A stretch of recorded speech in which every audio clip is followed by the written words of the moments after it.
আসসালামু আলাইকুম, সবাই কেমন আছেন? আশা করি ভালো আছেন। আমিও খুব ভালো আছি। আমি এখন রান্না করব ট্যাংরা মাছ দিয়ে লাউ। এখন রান্নায় চলে যাব। এখানে লাউগুলা কেটে ধুয়ে পরিষ্কার করে রাখছি। আর এই তো ট্যাংরা মাছ, নদীর ট্যাংরা মাছ। দিয়ে দিলাম হলুদ গুঁড়া, লবণ। এখন ভালো করে মাইখা নিব।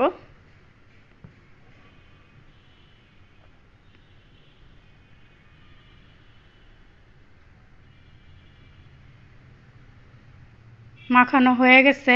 এখানে তেল দিয়ে রাখছিলাম কড়াইতে, তেল গরম হয়ে গেছে। সবগুলা মাছ একে একে দিয়ে দিব।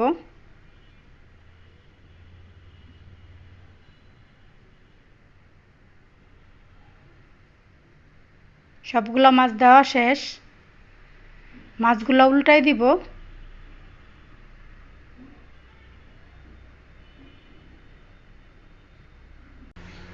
মাছগুলা কড়া করে ভাজা হয়ে গেছে, একটা বাটিতে উঠায় রাখবো।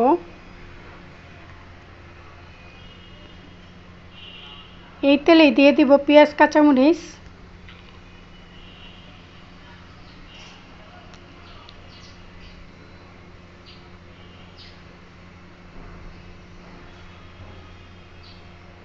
সাথে দিয়ে দিব লবণ।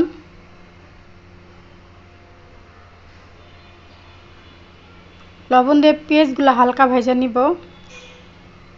পেঁয়াজগুলো হালকা ভাজা হয়ে গেছে। 1 চা চামচ আদা রসুন বাটা, আধা চা চামচ হলুদ গুঁড়া, 1 চা চামচ মরিচের গুঁড়া। এখন মশলাটা 1-1.5 মিনিট কষাই নিব। সাথে দিয়ে দেব কিছুটা পানি।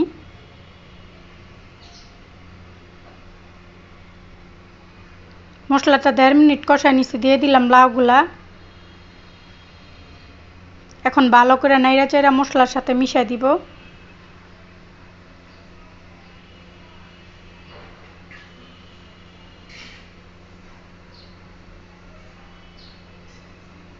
এখন চুলার জালটা কমায়া 2-3 মিনিট কষাই নিব।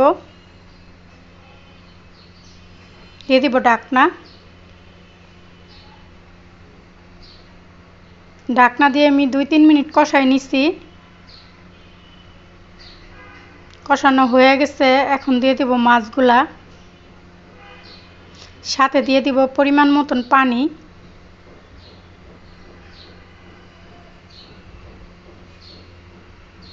নাইড়া চাইড়া মিশাইয়া চুলার জালটা এখন বাড়ায় দিব। দিয়ে দিব ঢাকনা।